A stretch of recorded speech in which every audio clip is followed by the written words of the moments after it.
Buenos días. Vamos a empezar esta, creo, primera sesión plenaria del 15º Congreso de Economía Mundial que tenemos el honor de acoger por primera vez en Santander, en Cantabria. En primer lugar, quiero agradecer y felicitar al profesor Díaz, a su equipo, a la Universidad de Cantabria, el trabajo realizado, porque estoy segura, ya se dijo ayer en la inauguración, de que este congreso está siendo y será un éxito. Darles la bienvenida también a aquellos que vienen desde fuera de Cantabria, a Santander, a Cantabria, y presentar a la persona que me acompaña, que es Íñigo Urresti. Íñigo Urresti trabaja en la Comisión Europea, en la Dirección General de Empresa e Industria y en concreto en la Unidad de Política Estratégica de esta Dirección General. Y cuando el profesor Díaz me habló de este Congreso de Economía Mundial, pues ambos vimos la necesidad de contar con algún representante de la Unión Europea y de hablar de la Unión Europea.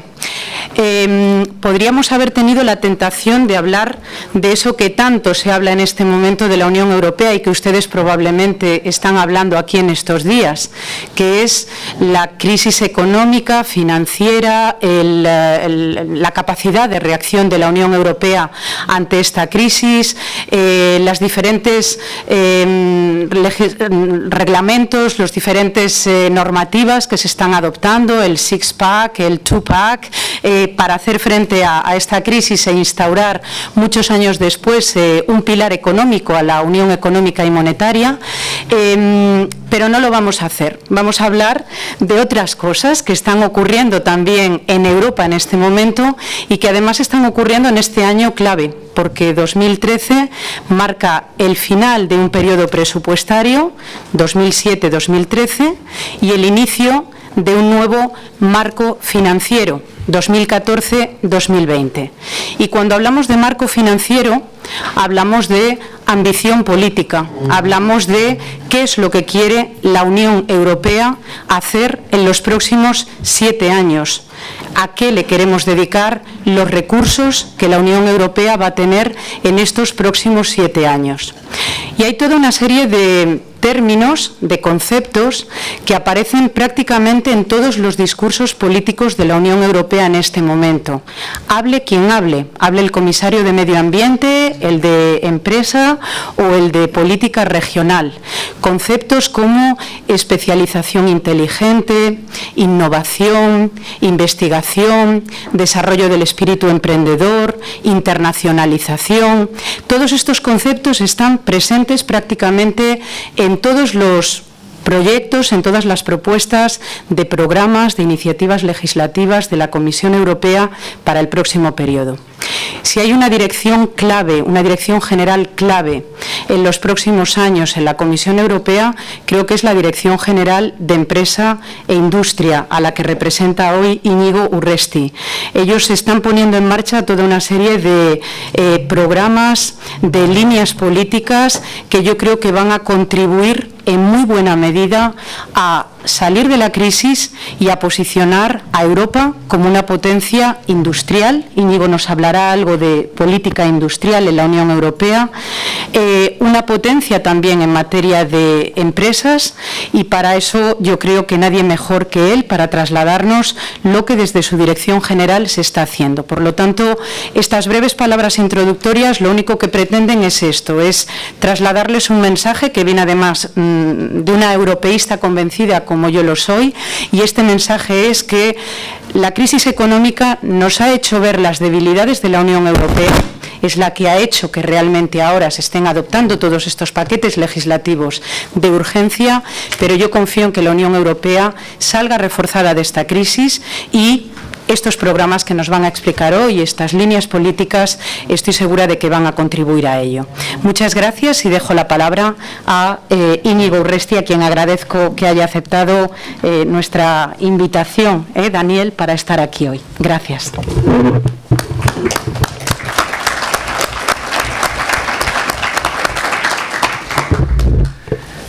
Muchas gracias, Inma. Profesor Díaz, muchas gracias. Ante todo, quiero agradecer tanto al Gobierno de Cantabria y muy especialmente a Inma Valencia y al profesor Díaz de la Universidad de Cantabria esta oportunidad de poder estar aquí con ustedes para hablarles un poco de políticas de crecimiento. Hace más o menos un año estuve en Chile en una reunión para preparar la conferencia CELACUE y oí una introducción bastante interesante. Básicamente un discurso tiene que ser como la minifalda de una mujer, lo suficientemente amplio como para cubrir todos los temas y lo suficientemente estrecho como para tener el interés de las personas. Espero poder llegar a algo parecido hoy. Tenemos una hora, voy a darles una serie de pinceladas siguiendo las líneas que marcaba Inma. Voy a hablar de políticas de crecimiento. Tengo que empezar, desgraciadamente, no me queda otro remedio que recordar que vivimos efectivamente tiempos difíciles. Nuestras últimas previsiones de la Comisión presentan un panorama bastante sombrío. En principio no hay crecimiento previsto para la eurozona a lo largo de todo el año 2013 y se prevé que podemos llegar a empezar a crecimiento. Íñigo, discúlpame, me dicen que no se oye. Vamos a probar con aquel micrófono a ver si se oye mejor. ¿Se oye mejor? Sí. Vaya. Estupendo. Como decía, no va a haber crecimiento en la eurozona previsto o previsible a lo largo del año 2013. Quizás, y creemos que a partir del año 2014 podemos entrar en la senda de recuperación. Además, venimos de encadenar en la eurozona 6 trimestres consecutivos de crecimiento negativo. La situación es particularmente mala. La demanda interna está verdaderamente baja. El paro, como ustedes saben, en España es de unas dimensiones absolutamente desconocidas, pero esto se produce también a nivel europeo. El paro en Europa supera el 12%, que es una cifra también verdaderamente importante. Pero hoy no voy a hablar exclusivamente de estadísticas y de elementos negativos, ni de toda esta serie de malas noticias que venimos escuchando repetidas veces. Hoy vengo a hablar de 2 temas que son absolutamente fundamentales y que desde nuestra dirección general son fundamentalmente el motor de nuestra actividad. Voy a hablar de crecimiento, de empresarios y el crecimiento de los empresarios de aquí, de España y de Europa, en este momento. Ustedes se pueden llegar a preguntar si es que podemos llegar a hablar de empresarios hoy día, en estas circunstancias, si es quizás el mejor momento para ser empresarios. Y yo te voy a decir que sí.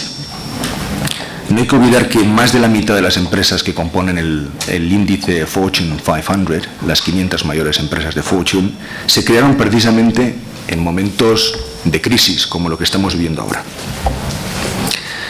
Es cierto que los emprendedores han sido las primeras víctimas de la recesión. Pero van a ser, sin ningún tipo de duda, los motores que nos van a sacar de la crisis. Las grandes empresas del futuro ya existen y están aquí. Quizás incluso alguna ya está en esta misma sala. Todavía no las conocemos, pero son las que van a superar y están superando las dificultades actuales y van a aprovechar las oportunidades que se ofrecen en el presente y crecer al futuro. Quizás un poco voy a centrarme ahora en cuáles han sido las lecciones que hemos aprendido de esta crisis. Llevamos ya, como saben ustedes, 5 años de crisis. Si bien hubo un pequeño parón a lo largo del año 2010, hemos vuelto a recaer. Son 5 años ya consecutivos en los que llevamos una serie de tendencias negativas. Y voy a hablarles un poco de las lecciones que hemos aprendido de esta crisis y después voy a hablar también de algo de nuestras líneas fundamentales de política industrial y de política para el crecimiento. Esta crisis nos ha dejado algunas lecciones importantes. La primera es que la industria es importante y subrayo la palabra industria. La industria ha sido más resistente a la crisis que otros sectores como la construcción y muchos de los sectores de servicios.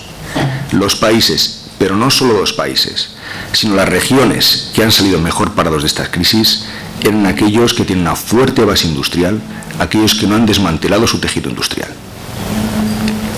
La industria suministra el 80% de las exportaciones europeas, supone el 75% de todas las inversiones en I+D privadas en Europa y además cada puesto de trabajo que se genera en el sector industrial genera al menos un puesto de trabajo adicional en el sector de los servicios añadidos o agregados a la industria. Sin la industria, Europa no va a tener posibilidades de recuperar su tejido industrial, su capacidad industrial, obviamente, pero tampoco su capacidad económica y presentar un futuro que sea suficientemente halagüeño para generaciones futuras. Por ello, un objetivo que nos hemos propuesto y que ha repetido varias veces el vicepresidente Tajani, responsable de Empresa e Industria, es que tenemos que fijarnos un nuevo objetivo dentro de lo que es la Estrategia Europa 2020. Hay que añadir un nuevo 20. Tenemos que conseguir que la industria represente al menos un 20% del PIB europeo para el año 2020. Esto es factible. De hecho, en los años 90, dentro del PIB, la industria ya suponía más de un 20%.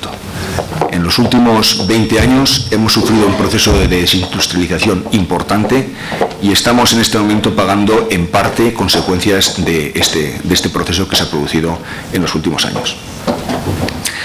La segunda lección son los resultados del modelo de crecimiento seguido durante estos años. El crecimiento basado en la especulación y las burbujas conduce a las crisis más profundas. Tras la crisis de 1894 en Estados Unidos, el creador de la banca Morgan dijo que enero es un mes malo para especular. Los otros son febrero, marzo, abril, mayo, junio, octubre, noviembre y diciembre. Desde finales de los 90, los profetas de la era postindustrial auguraron un crecimiento sin ciclos, basado en las .com, en la ingeniería financiera. Ustedes conocen los resultados, hoy son bastante patentes. También hubo un momento, y esto me acuerdo que además no fue hace mucho tiempo, en el que había algunos que decían que la mejor política industrial posiblemente fuera no tener ningún tipo de política industrial. Hoy nos damos cuenta que son precisamente, como decía antes, aquellas regiones que han sabido mantener una política industrial activa, que han sabido sostener su tejido industrial, las que están soportando mejor la crisis e incluso en algunos casos sacando una ventaja comparativa verdaderamente importante respecto a nuestros competidores internacionales. La conclusión es clara. Si queremos crecer de forma sostenible, necesitamos una economía real, fuerte y competitiva. Insisto, real.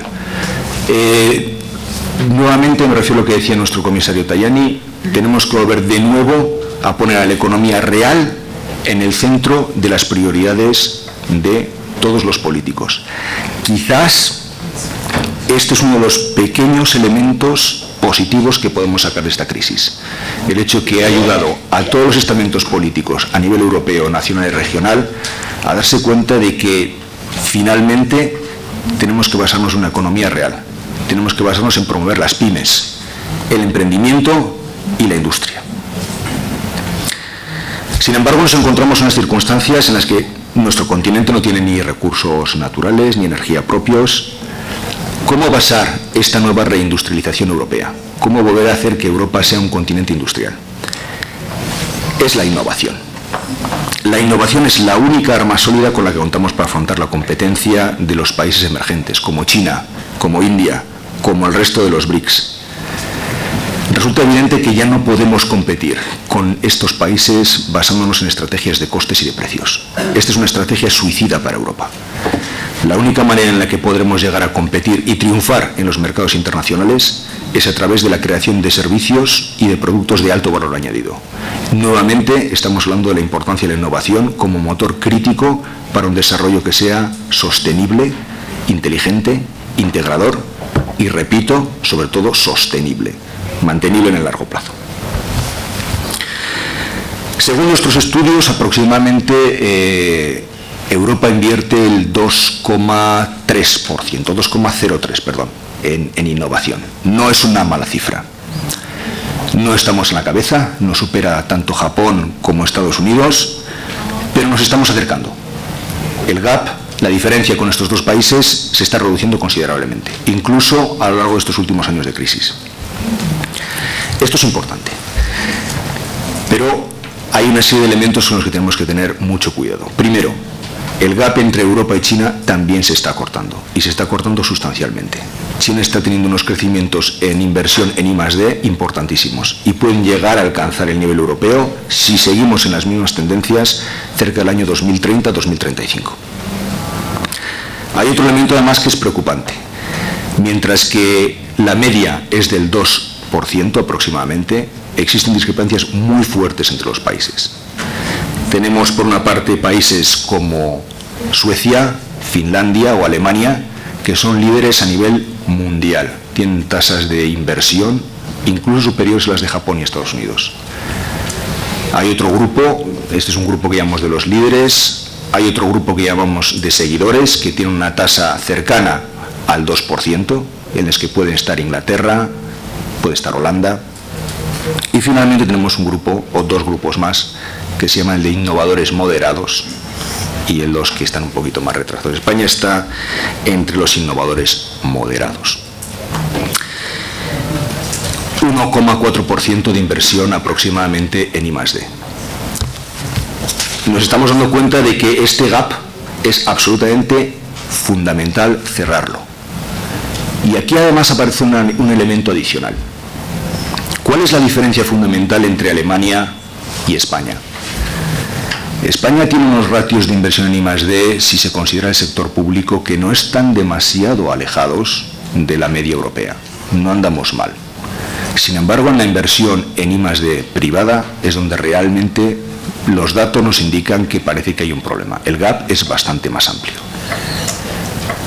Mientras que en Alemania el 80% de las empresas declaran que en los últimos 3 años han estado involucrados en algún tipo de actividad de innovación, en España solo es el 40%. Y este es el elemento diferencial. Y es el elemento que además es el motor, como veíamos, de la competitividad. Por ello, la inversión en innovación es una de las prioridades de nuestra política industrial.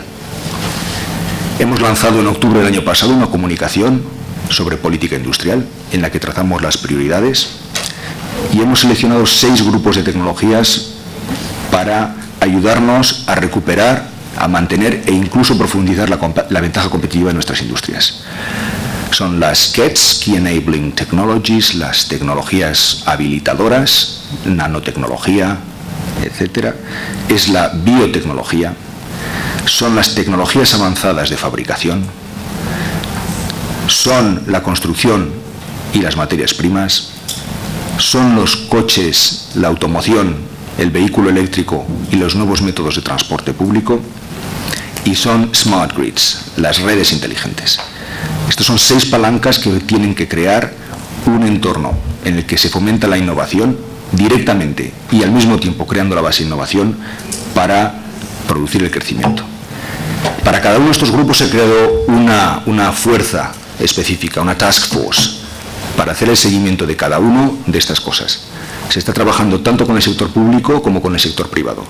Y esperamos a lanzar nuestro primer informe justo después del verano, con las primeras recomendaciones de cuáles son los pasos que tienen que darse, tanto desde la Comisión Europea como desde los Estados miembros, con medidas concretas y específicas para que estas políticas se transformen en hechos tangibles.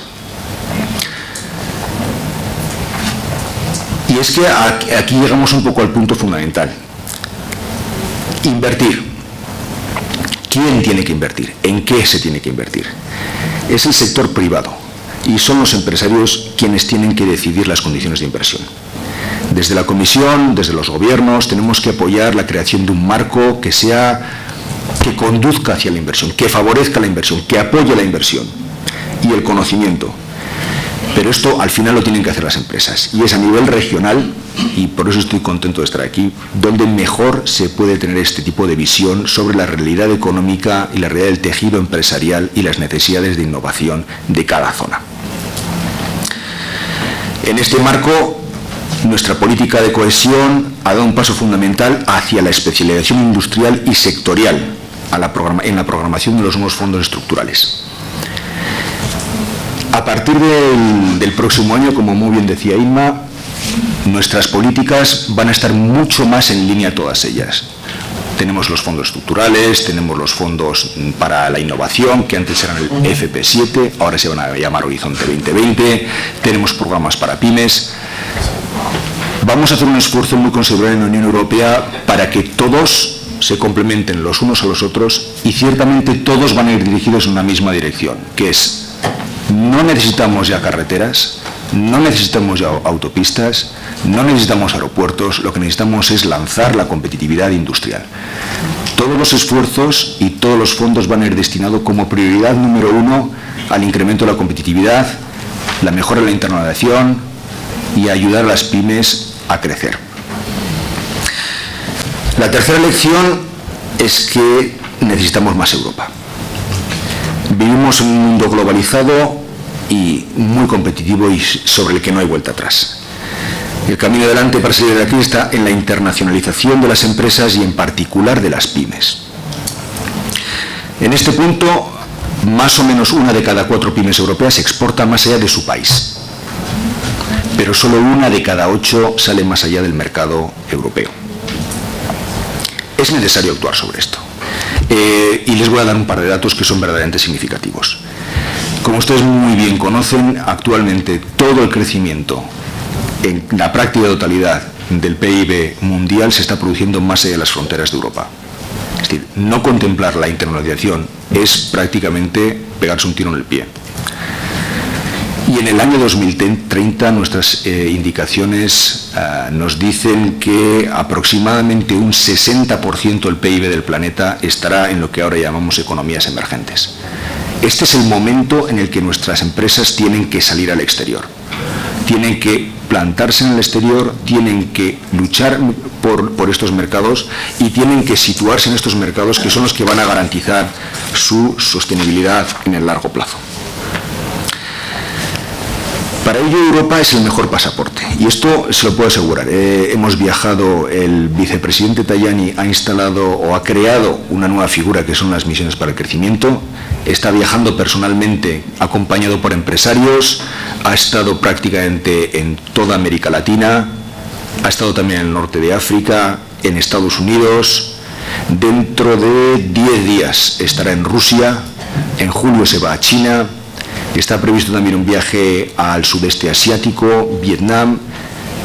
Es fundamental y para eso la Comisión va a aportar todos los medios necesarios en apoyar la internacionalización. Necesitamos más Europa y una Europa mejor. Es cierto que la crisis ha tratado de reducir problemas en el diseño y gobernanza de la Unión Monetaria, de los que son ustedes ya muy conscientes. Se ha trabajado mucho y se ha logrado reforzar nuestras estructuras para estabilizar los mercados de deuda, los mercados financieros, y los resultados empiezan a ser ya, afortunadamente, visibles. Aquí ha habido en los últimos meses un muy razonable debate entre austeridad o crecimiento. Desde nuestro punto de vista, desde la Comisión Europea, creemos que es un falso debate. Es decir, ambos elementos son absolutamente fundamentales. Sin políticas de ajuste, sin políticas de revisión y sin políticas de estabilidad a largo plazo de las finanzas públicas, no estaríamos creando una base sostenible sobre la que construir ningún tipo de panorama económico en el largo plazo. Sin embargo, hay una cosa importante. Se ha hablado quizás demasiado hasta ahora o quizás con demasiado ímpetu y exclusivamente sobre lo que es los ajustes, la austeridad. Y los ajustes y la austeridad lo que van a hacer es a limpiar la casa. Es decir, nos van a ayudar a tener una base sobre la que construir, pero no van a crear el crecimiento. El crecimiento no va a venir de las políticas macroeconómicas, el crecimiento no va a venir del ajuste del déficit. El crecimiento va a venir de políticas de crecimiento. El crecimiento va a venir de política industrial, de apoyo a pymes, de tener más emprendedores, de tener empresas más internacionalizadas, de que los ratios de innovación vayan hacia adelante. Y estos son los elementos que van a crear la riqueza y sobre todo el empleo que nos van a ayudar a salir de esta crisis. Europa tiene ventajas. Se habla mucho de los puntos débiles, de las dificultades, pero no nos olvidemos que Europa es verdaderamente un continente que está en una posición verdaderamente privilegiada. A pesar de la emergencia de los países emergentes, a pesar de su crecimiento, Europa ha conseguido mantener más del 20% de la cuota de mercado en el comercio mundial. cosa que no han conseguido ni, por ejemplo, Estados Unidos ni Japón. Contrariamente a lo que sucede con Estados Unidos, en Europa contamos con un superávit comercial de 281.000 millones de euros. Y en términos de valor añadido, Europa sigue ocupando una posición privilegiada. Más del 22% del comercio mundial y más del 28% de la renta generada en este planeta. ¿Qué es lo que quiero decir con ello? Esto demuestra que Europa es competitiva. En los mercados internacionales, Europa está triunfando. Comparados con otros países, comparados con otras regiones, tenemos una industria que ciertamente es competitiva y la prueba está efectivamente en nuestra situación internacional, que es realmente donde uno demuestra si realmente tiene capacidad y potencial para competir.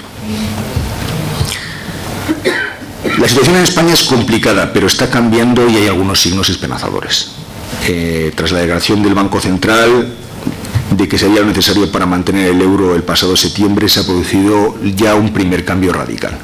Es decir, las salidas masivas de capitales que se estaban produciendo en España, con las tensiones inmensas en el mercado, en los mercados financieros, incluso potenciales riesgos de ruptura de euro, estamos en un proceso en el que ahora ya está comenzando de nuevo a entrar en los capitales y la inversión extranjera en España. De hecho, la inversión extranjera absorbe más del 80% del aumento neto de la deuda, con lo cual los primeros elementos positivos de estabilización parece que se están asentando.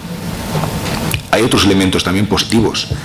Los costes laborales unitarios han caído un 10%, la situación de la banca se ha estabilizado y, sobre todo, quizás la noticia más importante para España y la más relevante es que España está empezando a tener ahora superávits en cuenta corriente y superávits en balanza comercial. Si no me equivoco, creo que es la primera vez que se consigue esto en todas las series históricas. Esto comienza a funcionar, pero hay riesgos. Quizás, y aquí voy a empezar a hablar un poquito más ya de lo que es la política de pymes, hay alguna serie de cosas en las que realmente es Europa en general y España en particular tiene que mejorar. En nuestra política de pymes nos basamos fundamentalmente en tres criterios fundamentales, 3 puntos que son las líneas a seguir. ¿Qué es lo que necesitan las pymes? Reducción de la burocracia, acceso a financiación o apoyo al acceso a la financiación e internacionalización. Son las 3 pilares que necesitan las pymes para crecer.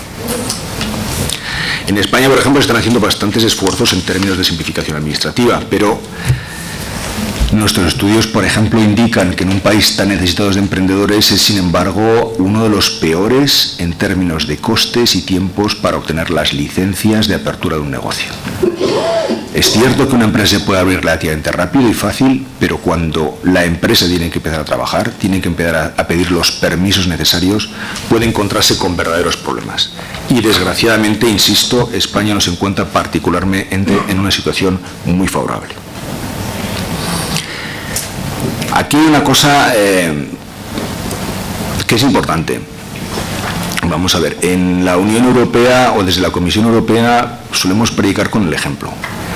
En los últimos 5 años hemos eliminado 1.300 actos y más de 7.800 páginas del diario oficial de las comunidades europeas. Nos gustaría ver ejercicios parecidos. Sé que en algunos países se están haciendo, en algunos con más rapidez que en otros. Pero quizás un poco lo ideal sería que los gobiernos o la capacidad o la validez de un gobierno se midieran no tanto por las leyes que sacan a lo largo de un proceso, sino por las que quitan. En Inglaterra, por ejemplo, tienen desde hace años un criterio que es one in, one out. Cada nueva norma que aparece tiene que por lo menos desaparecer otra. Pero es que ahora hay un paso más. Es que se están planteando, y es posible que empiecen el año que viene, con one in, two out. Esto puede ser una revolución dentro de lo que es la manera de estructurar las políticas y sobre todo los reglamentos, pero en esta línea estamos trabajando desde la Comisión Europea y sabemos que progresivamente se están incorporando todos los Estados miembros. El problema del crédito, es la otra parte que comentaba, es verdaderamente muy serio. Los préstamos de la banca al sector privado han pasado de ser el 60% del pasivo de la banca a solo el 46%. la reducción de crédito hacia las pymes en España, pero a lo largo de toda la comunidad, de todos los países de la Unión Europea, particularmente, muy particularmente, en la franja sur de la Unión Europea, es verdaderamente grave. Aquí estamos trabajando con varios instrumentos.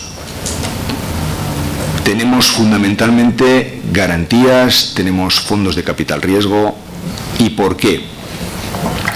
Independientemente de las políticas que se vayan a desarrollar a partir del Banco Europeo de Créditos, del Banco Central Europeo y del Banco Europeo de Inversiones, hay un elemento que es absolutamente fundamental también. En Europa, básicamente, el 80% de la financiación de las empresas es bancaria. En Estados Unidos, el 20%. Es exactamente al revés. Hace unos meses oí unos datos bastante relevantes. La inversión media per cápita en términos de capital riesgo en España es de $3 por habitante. En la Unión Europea, $10. En Estados Unidos, 70. Tenemos que empezar a pensar en cómo diversificar las fuentes de financiación de las pymes, buscar alternativas reales, que no tengan todos los huevos en la misma cesta, porque nos podemos encontrar de nuevo con problemas como los que estamos viviendo ahora. Y otra fuente importante es las garantías de crédito sobre las que estamos también trabajando y en las que tenemos programas para apoyar a pymes en esta dirección. Vamos a trabajar también, o estamos empezando a mirar todo lo que es crowdfunding. Estamos mirando también iniciativas de business angels. Estamos trabajando mucho con los Estados miembros precisamente para que se trabaje en esta dirección. Bueno. Hoy voy a decirles un poco cuáles son nuestras prioridades en términos de contribución a una política de crecimiento. La primera es que hay que crear más empresas. Necesitamos todo el potencial para emprender con el que contamos en Europa. Y tenemos que facilitar la creación de empresas. Hemos puesto un objetivo muy sencillito y que está funcionando porque está motivando a los Estados miembros a moverse, que es que se pueda crear una empresa con 100 euros y en un máximo de 3 días. Esto hace unos años era prácticamente ciencia ficción. Hoy estamos viendo que muchos estados lo pueden hacer ya. Hay algunos en los que se puede hacer en línea, online, en 10 minutos y con coste cero. Y tengo entendido que en España hay algún proyecto para que finalmente se pueda crear una empresa en unos tiempos razonables. Pero ¿por qué insisto en la creación de empresas?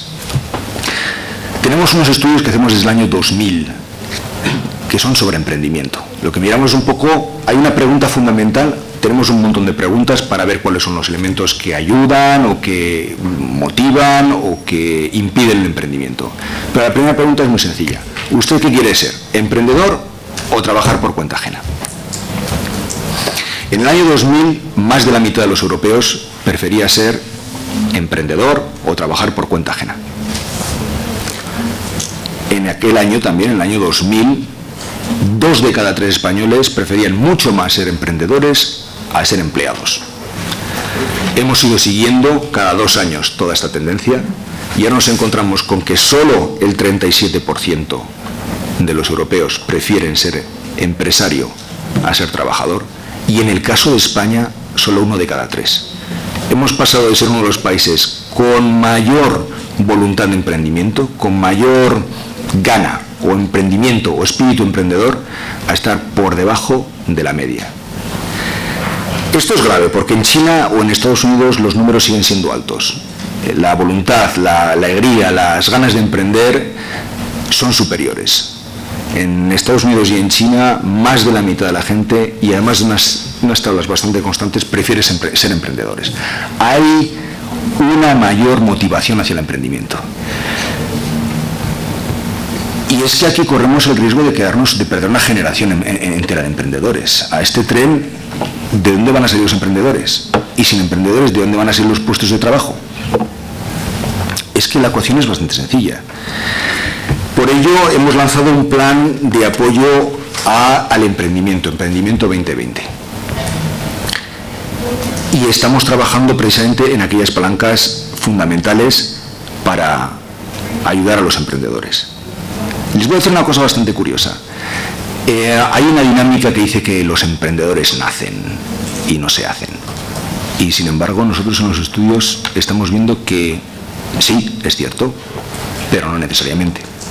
Miren, en Noruega, aunque no está en la Comunidad Económica Europea, tenemos muy buenas relaciones con ellos, compartimos mucha información. Ellos tienen un programa de microempresas que llevan gestionando desde hace más o menos 30 años. Es muy sencillo. En la educación secundaria es un curso para que los alumnos puedan crear y gestionar sus propias empresas de una manera amable, dentro de un entorno educacional. Tiene una ventaja este programa, que es que con nombres y apellidos han seguido durante los últimos 30 años qué es lo que ha pasado con cada uno de estos chavales. Ahora, como se pueden imaginar, 30 años después, algunos ya no son tan chavales. Pero lo que han visto es que entre el 15 y el 20% de los chavales que han pasado por este curso acaban creando su empresa y hoy todavía tienen empresas viables y en funcionamiento. La media en Europa es el 5%. Una persona normal y corriente, un europeo, tiene un 5% de probabilidades de convertirse en empresario. Si pasan por estos cursos, sube al 15 o 20%. ¿Qué inversión más rentable para un país? No se me ocurre mejor sitio donde meter mi último euro como autoridad pública. Es en la educación y el emprendimiento, porque da resultados. Da resultados y acaba generando emprendedores, acaba generando empresas y eso al final supone puestos de trabajo. Estamos, como decía antes, trabajando muchísimo en lo que es la simplificación administrativa. Ya les he comentado un poco los datos. A partir de ahora nos hemos metido en muchos más procesos de simplificación. Le hemos dado un poco la vuelta. Hasta ahora nos hemos centrado fundamentalmente en ver las normativas que teníamos hasta ahora y cómo podíamos simplificarlas. Ahora sí es cierto que vamos a seguir con este proceso, pero más que otra cosa lo que vamos a hacer es trabajar más hacia el inicio. Vamos a implementar no solo pruebas de impacto, sino que vamos a implementar la prueba de la PYME. Es decir, cualquier legislación que quiera salir de Europa tiene que pasar por estos dos tests y si no pasa, se retira. Si cualquier tipo de legislación tiene un impacto superior a los beneficios que puede llegar a generar en términos de impacto para crecimiento económico o de impacto para la pymes, se van a retirar. Ha habido dos cosas que hemos hecho más, que son casi hasta divertidas. Una, hemos sacado una propuesta, que era las 10 peores. En línea. Hemos puesto una página web y hemos dicho, por favor, digan ustedes cuáles son las 10 peores cosas para la empresa que hace la Unión Europea. Hemos recibido unas 1.500 respuestas y nos han dicho lo que estamos haciendo mal. Y vamos a empezar a trabajar precisamente en mejorar este tipo de cosas. Una de ellas es nuestra, la primera, que es la directiva REACH, la de productos químicos. A trabajar. Vamos a empezar a trabajar primero para simplificar y para reducir los costes de acceso a las pymes a la directiva REACH y vamos a seguir trabajando en esta dirección. Es un ejercicio que, ¿por qué no?, podría llegar a extenderse. Y hay otra, y es que para las empresas, desde el 1 de enero del año 2012, para las empresas de menos de 10 trabajadores, revertimos el peso de la carga. Es decir, será el legislador, es decir, nosotros mismos, los que tendremos que demostrar fehacientemente y con números por qué una nueva directiva se tiene que aplicar a una empresa de menos de 10 trabajadores. Y aquellas que no sean necesarias simplemente quedarán exentas. Vamos a eximir a las microempresas de tanta legislación y tantos cambios legislativos como sea posible. Finalmente, el acceso a la financiación es un problema urgente. La crisis nos ha mostrado la vulnerabilidad de las economías que dependen excesivamente de la intermediación bancaria para financiarse. Ya les comentaba antes un poco las actuaciones que estamos llevando que van fundamentalmente a ayudar al desarrollo de mercados alternativos, tanto de garantías como de capital riesgo. Sí es cierto que además estamos trabajando en otra serie de iniciativas, como por ejemplo favorecer la participación de pymes en el mercado de capitales. Estamos lanzando toda una serie de directivas para que las pymes, aunque ya estamos hablando de pymes un poco más grandes, sea mucho más rápido, mucho más económico entrar en los mercados de capitales y la creación de mercados de capitales específicos, adaptando los requisitos de información fundamentalmente, es decir, que todos los costes y procesos por los que tengan que pasar sean muchos más simples y de tal manera que que se pueda favorecer su participación en mercados alternativos. Y quizás una cosa con la que ya podría terminar, y que además es bastante reciente en términos de acceso a financiación, es la Directiva contra la Morosidad. La Directiva contra la Morosidad la hemos pilotado desde nuestra Dirección General y básicamente lo que dice es que cualquier autoridad pública tiene que pagar sus deudas, sus facturas en un periodo máximo de 30 días. Punto. Y para las empresas privadas tienen que pagarse entre ellas, salvo que haya pacto en contrario, salvo y siempre que no haya abuso de poder, en 60 días.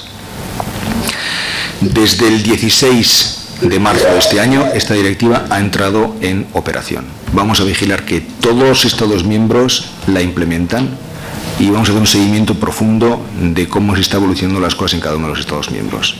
Porque aquí sí que les puedo asegurar que va a haber tolerancia cero. Sabemos el impacto que tiene la morosidad sobre las pymes. Dos números.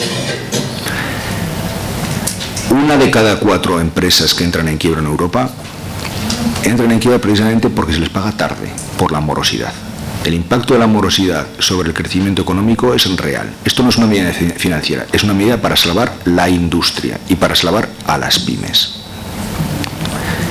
A finales del año 2012, más o menos, el montante de las deudas no pagadas hasta la fecha ascendía aproximadamente a unos 350.000 millones de euros. Por poner una foto, esto es equivalente a la totalidad de la deuda soberana de Grecia. Como ustedes pueden imaginar, esto tiene un impacto monstruoso sobre las pymes y vamos a trabajar para que no tengan que sufrir en estos momentos de falta de acceso a crédito, fundamentalmente, que no sean las pymes las que, además de no tener acceso al crédito, tengan que estar además siendo los banqueros del Estado, porque en realidad son las pymes las que están financiando el Estado con esta morosidad. Voy a concluir ya. Voy a dar un poco la vuelta, voy a llegar de nuevo hasta el principio. En un reciente estudio de McKinsey se indicaba que la mejor carta de la economía europea para la recuperación es la inversión privada. Es decir, no somos los únicos a decir esto. Y la inversión privada no surge de nuestros estudios, análisis de think tank, de universidades. Como decía Jack Welch, el legendario jefe de General Motors, la inversión surge del corazón del empresario. Y es preciso para ello crear el clima de confianza necesario para que la inversión vuelva. Hoy estamos trabajando todos para crear esta nueva confianza, pero tenemos que trabajar para que la confianza se base en hechos reales. Y esta confianza se va a basar en simplificación administrativa, en ajustes. Vamos a tener que pasar un periodo difícil, pero creo que entre todos podremos llegar a crear el marco necesario para establecer la confianza y con ella el crecimiento. Gracias.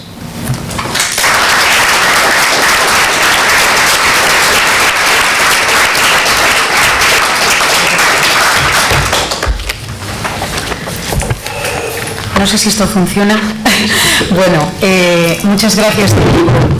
Como yo les decía en la introducción, Europa evidentemente está viviendo un momento muy complicado, pero como ven, desde la Comisión Europea se están poniendo en marcha medidas ambiciosas, medidas que evidentemente sin la complicidad de los Estados que conforman la Unión Europea, de las autoridades regionales que conforman la Unión Europea, pues quedarán probablemente en meras declaraciones de intención. Por lo tanto, yo creo que, si bien es cierto que la Comisión Europea está coordinando cada vez más sus esfuerzos y que lo que dice una dirección general es seguido de manera coherente por lo que hacen otras direcciones generales, también esta coordinación se nos exige y se nos ha de exigir a los gobiernos regionales, a los gobiernos nacionales, para que en lo que se refiere a la utilización de fondos europeos, pero no solo de fondos europeos, sino también de nuestros propios fondos regionales, nacionales, pues estemos alineados con ese objetivo común del crecimiento sostenible sostenible, inteligente e inclusivo, que son los 3 pilares de la denominada Estrategia Unión Europea 2020. Creo que ahora tenemos tiempo y espacio para el debate, no demasiado porque Íñigo se tiene que marchar para el aeropuerto aproximadamente en 20 minutos o algo así, pero bueno, 15-20 minutos son suficientes para que surjan preguntas, reflexiones, porque de eso se trata en un congreso como este, así que tienen ustedes la palabra. Sí, no sé si hay un micrófono por la sala, imagino que sí.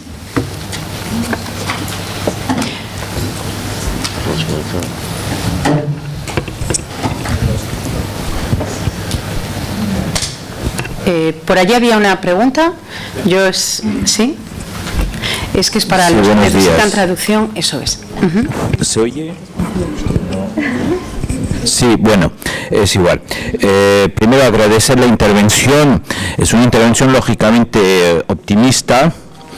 Plantea el reto de la reindustrialización de Europa, objetivo que yo comparto. Pero bueno, para animar el debate voy a ir un poco en contra, ¿no? Es decir, no se plantea hasta qué punto la propia Unión Monetaria Europea, al desaparecer, digamos, el tipo de cambio, ha sido, como decía Patrick Artus, una máquina de fabricar heterogeneidades y ha incidido en la desindustrialización de países, por ejemplo, como España o incluso de países como Francia. Ese es el primer punto. El segundo punto, usted ha hecho hincapié en la necesidad de profundizar en la inversión privada. Yo lo compartiría. Lo que pasa es que como incentivamos, digamos, esta inversión privada en unas economías que tienden al estancamiento como consecuencia de esas políticas que se han llevado a cabo en Europa y que ahora empiezan a ser revisadas, visto los malos resultados que han propiciado, economía estancada, con todavía sobreendeudamiento del sector privado que tiene que desapalancarse y, como usted mencionaba, con unas dificultades de acceso a la financiación, pero unas dificultades de acceso a la financiación que van a proseguir porque resulta que derivan de las propias necesidades de recapitalización de los bancos. Y esto hace que en estos momentos los canales de transmisión de una política monetaria más acomodaticia hacia el sector privado están totalmente bloqueados. Y acabo porque además hay un problema añadido, y es que cuando decimos acceder al mercado de capitales para romper esta fuerte intermediación bancaria, nos encontramos con que el mercado de capitales europeo en este momento está fragmentado y que, por ejemplo, la prima que se puede exigir a las empresas españolas, por no hablar de las empresas portuguesas, por no hablar incluso de empresas italianas, para acceder a dicho mercado de capital, han tendido a incrementarse.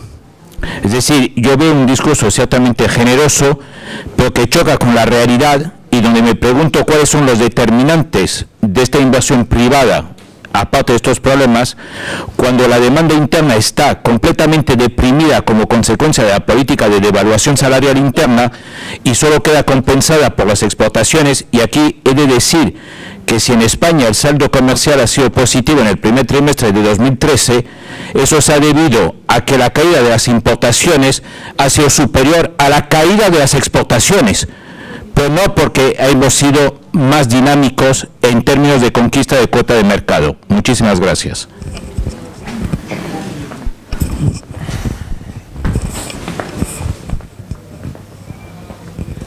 ¿Para alguna pregunta más? Porque como haya tal vez hay alguna reflexión que se repite, sí. Sí. Bueno, sin micrófono.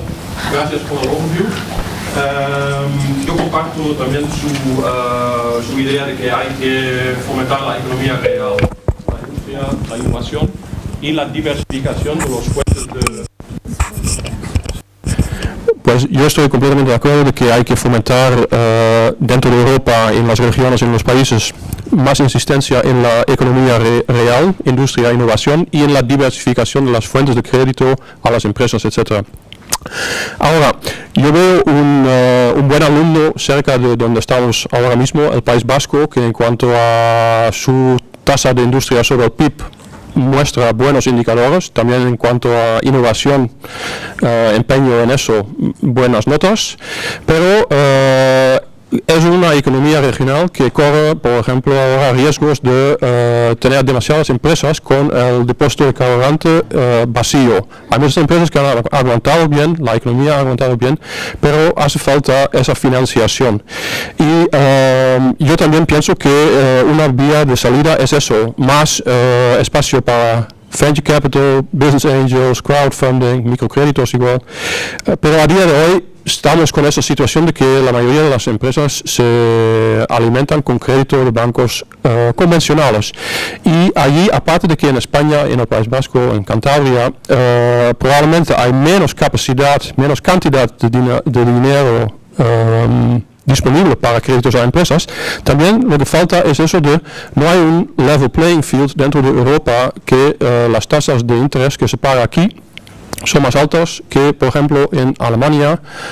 Aunque tu banco como empresa aquí es el Deutsche Bank de aquí te da una tasa de interés más alta que el Deutsche Bank en Alemania. Y yo creo que esto es algo que es un problema fundamental, y ya sé que eso no obtiene soluciones de hoy a mañana, pero me gustaría oír un poco su visión sobre eso. ¿Se puede hacer algo para para mejorar el funcionamiento del mercado interno de crédito?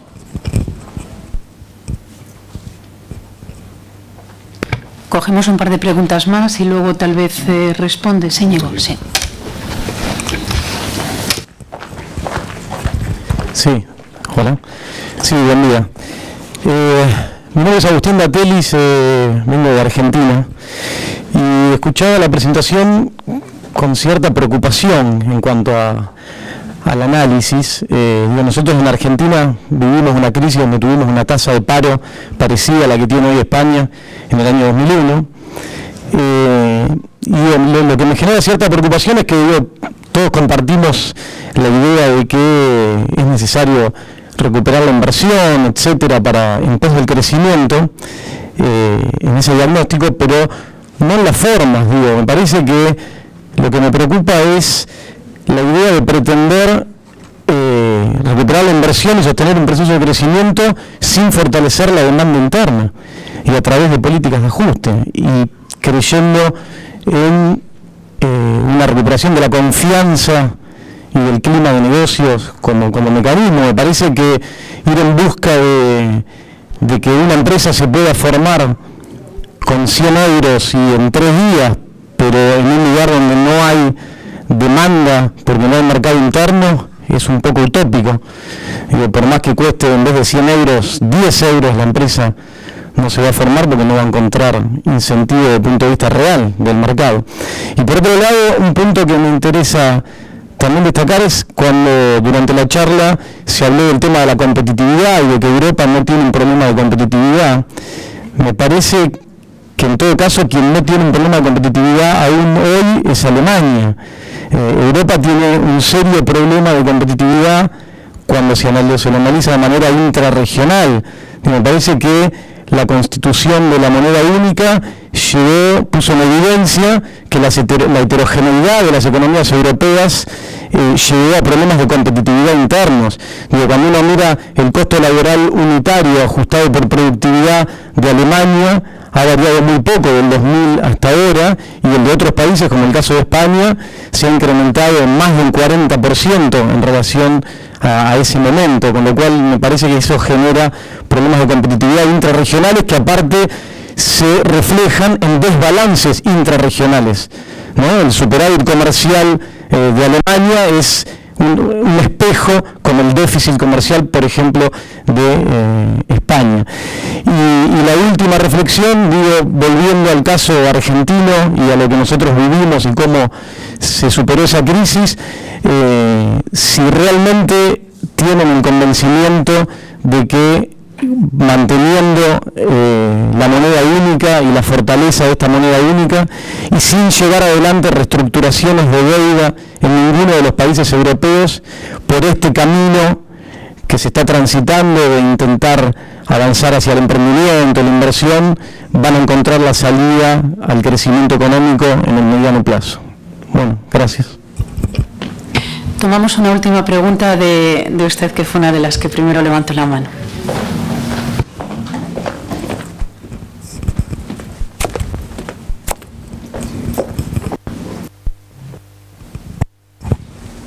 Gracias.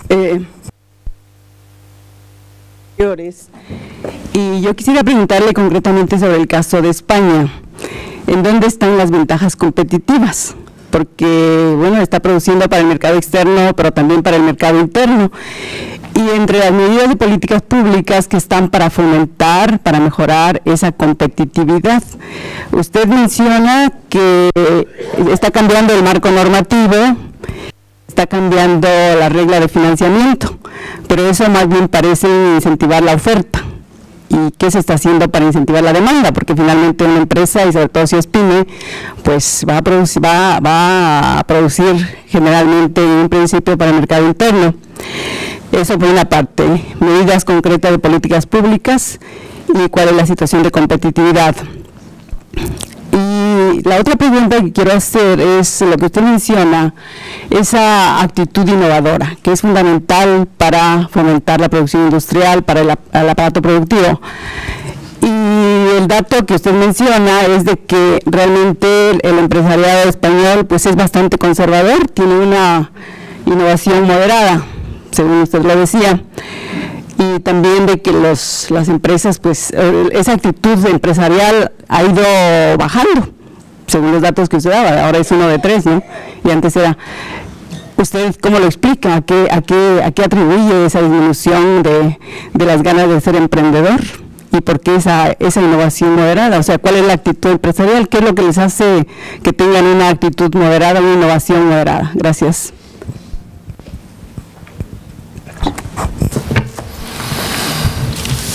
Hay muchos temas, voy a hacer un mix en la respuesta. Si alguna cosa me queda pendiente, por favor me lo indican.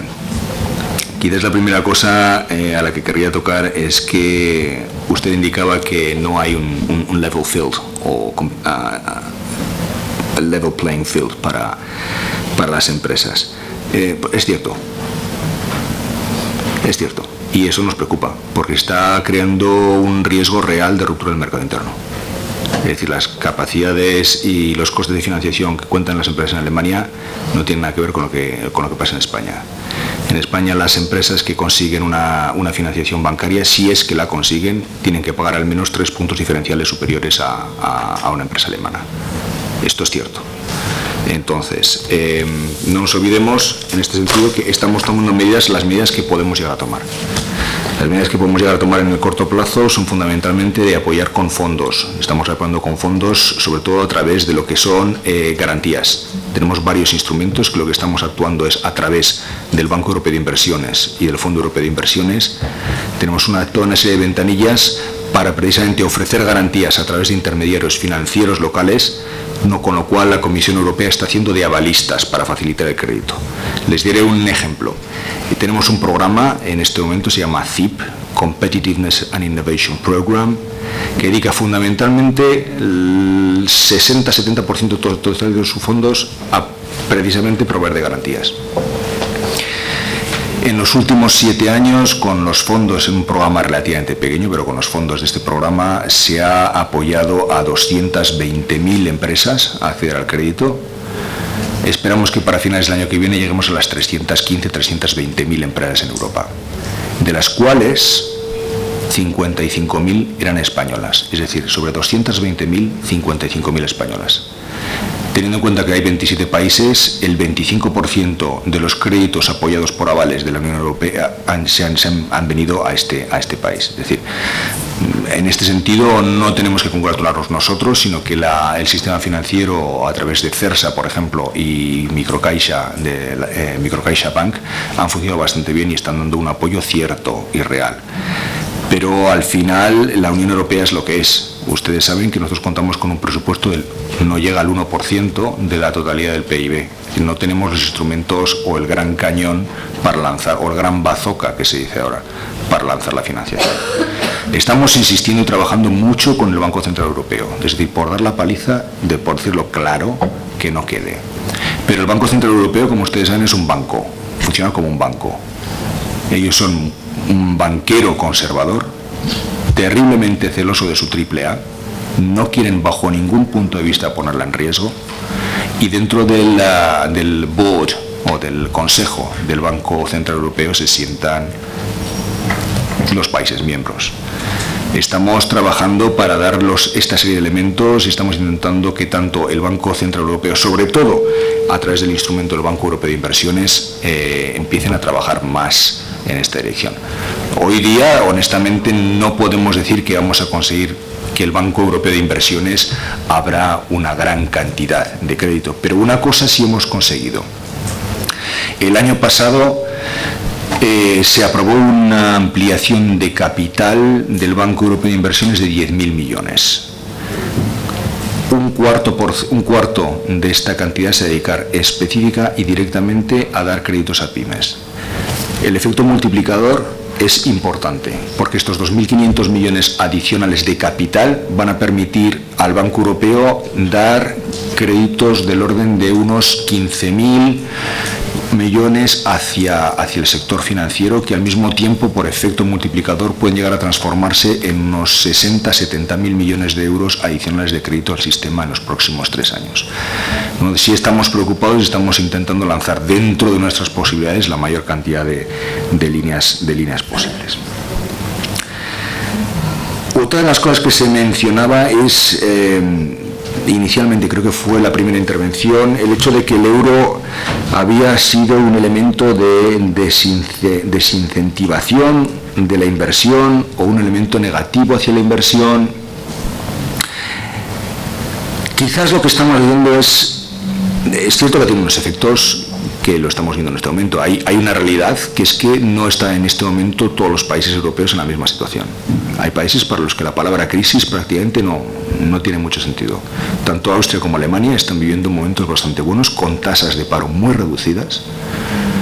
Y si bien no hay unas perspectivas particularmente brillantes para Alemania, la verdad es que comparado con tal como está la cosa en España, su situación es infinitamente mejor. Ahora bien, ¿qué es lo que ha pasado en Alemania? Vamos a ver un poco las cosas por partes.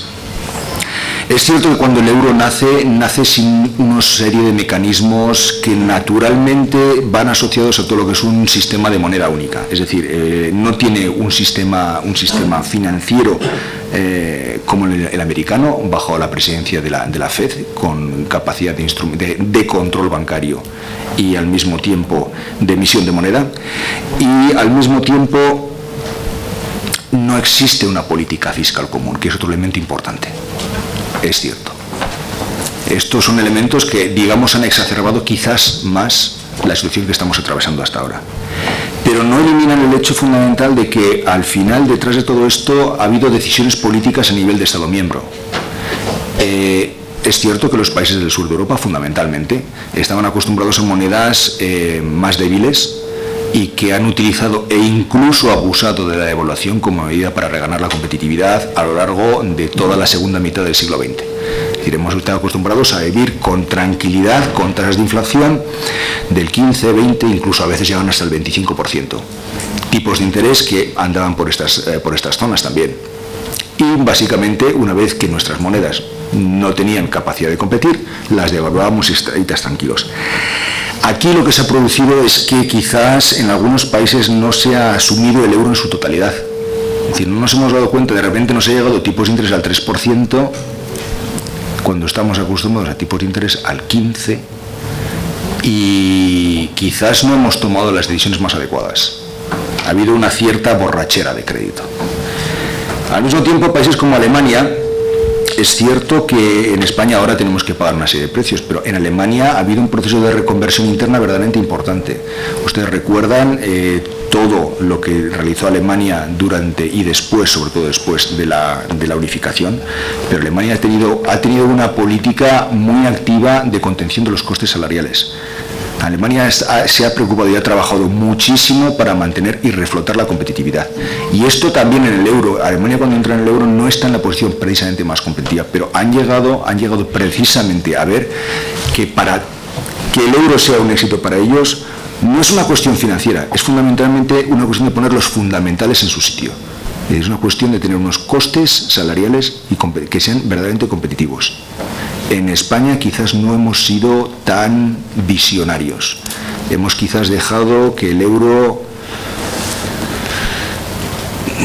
cojamos solo la parte buena y nos olvidemos también que tiene las responsabilidades necesarias de adaptarnos a una moneda que no podemos devaluar, que es una moneda fuerte, que es una moneda que mantiene, como pueden ver ustedes, e incluso se ha incrementado en su posición respecto al dólar, desde su nacimiento, y con las tasas de inflación y de intereses bajas.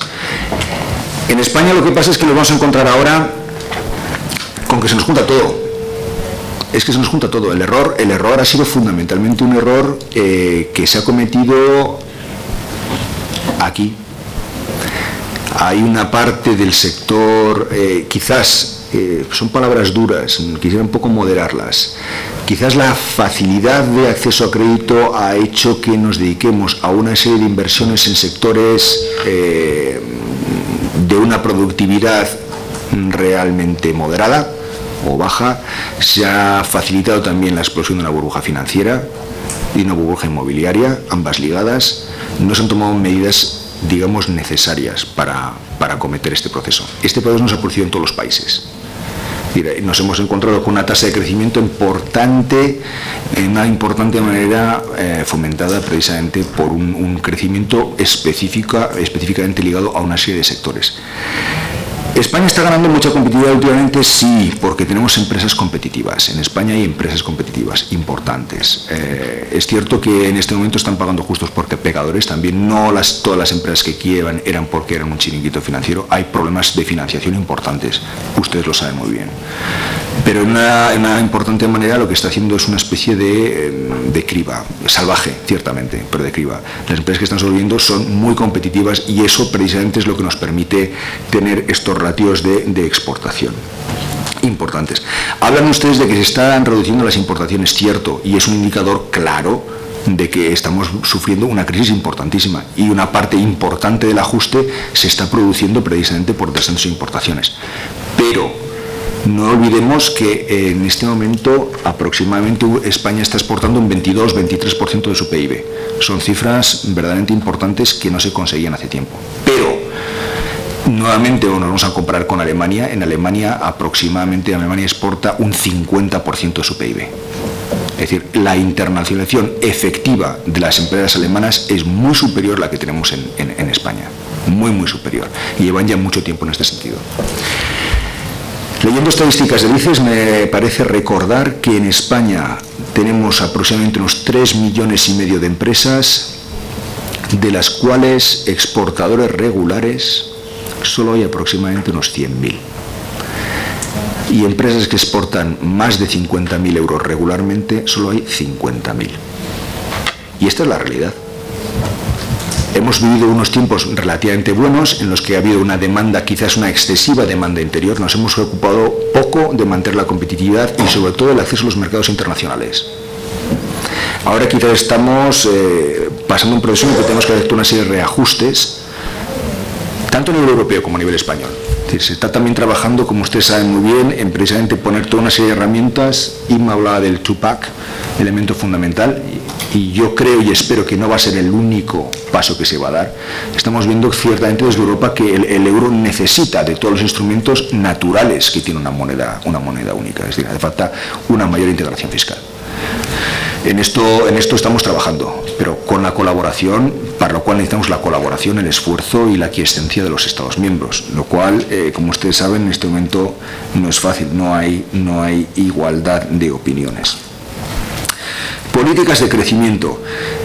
Es cierto que de la noche a la mañana no vamos a conseguir que España se convierta en Hollywood o cualquier otro país. Es imposible levantar la varita mágica y que de repente ¡buah!, aparece la inversión. Y tenemos en Europa las empresas más avanzadas, tenemos unas empresas muy avanzadas, tenemos un tejido competitivo, tenemos un buen tejido competitivo, pero no todo nuestro tejido es competitivo. Ciertamente, ya les comentaba antes que ha habido una parte importante del crecimiento en España que ha estado asociado a sectores con una relativa baja productividad. ¿Qué es lo que hay que hacer? Acceso a crédito es importante, estamos tomando las medidas que obviamente podemos, estamos trabajando con los Estados miembros también en esta misma dirección. Pero Pero yo insistiría mucho en elementos como la simplificación normativa. La simplificación normativa es absolutamente fundamental. Lo que podemos hacer realmente, y no nos olvidemos que al final qué es la Comisión y qué es los Estados miembros, las autoridades públicas, lo que tenemos que asegurar es precisamente que existe un marco normativo y un marco reglamentario que sea favorecedor del emprendimiento. Es decir, hay que intentar reducir las cargas administrativas al máximo posible. Hay que favorecer el acceso al crédito, pero sobre todo hay que plantar un sistema que permita que las empresas puedan dedicarse a lo que saben hacer, que es decir, creación de trabajo y creación de empleo. Quizás aquí estamos haciendo esfuerzos todos, y lo sabemos, pero tenemos que acelerar el camino para que la inversión vuelva, y la inversión va a volver de manera natural. Volverá de manera natural no porque hagamos que se pueda crear una empresa en 3 días, de repente todo el mundo va a salir a crear una empresa, porque caramba, estupendo, 100 euros nada más, pues me pido un par de copas, me creo una empresa. No, esto es cierto, no va a pasar, va a tener que volver la demanda. La demanda finalmente va a volver. Nuestras estimaciones ya indican que parece ser que el crecimiento se va a producir hacia principios del año que viene, quizás incluso, si hay un poco de suerte, un poquito antes. Pero sobre esta realidad tenemos que construir. Es decir, ¿cómo podemos fomentar la demanda interna? ¿Qué se puede hacer para fomentar la demanda interna? Para fomentar la demanda interna lo que tenemos que hacer es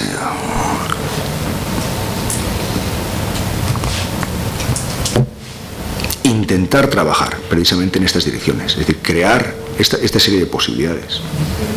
No van a surgir trabajos ni van a surgir nueva demanda si no surgen empresas, sino hay un nuevo ciclo de incentivación de empresas. Esta es la vía fundamental que tenemos en este momento. Aprovechar para dar más financiación al sistema puede ser una vía importante. También es preciso tener en cuenta que han sido precisamente las burbujas financieras que nos han llevado a esta situación actual. Entonces, en ese sentido, sí es importante. Hay también otro elemento que se le queda la reestructuración. ¿Por qué no? Reestructuración de deudas. Ya han visto ustedes que se hizo un primer paquete de reestructuración para Grecia. Es decir, llegados al caso de Grecia, cuando era necesario se ha hecho una reestructuración de la deuda y se está siguiendo la evolución de Grecia. Pero aquí nuevamente insisto, al final lo que tenemos que hacer es tomar las responsabilidades cada uno en su sector, cada uno en su ámbito de capacidad. En el caso de Grecia, todas las ayudas que se están dando y los recortes como ha habido en la deuda han sido siempre sujetos a condicionalidad, es decir, para asegurarnos de que realmente se han tomado las medidas necesarias para evitar que esto se pueda producir una segunda vez. Y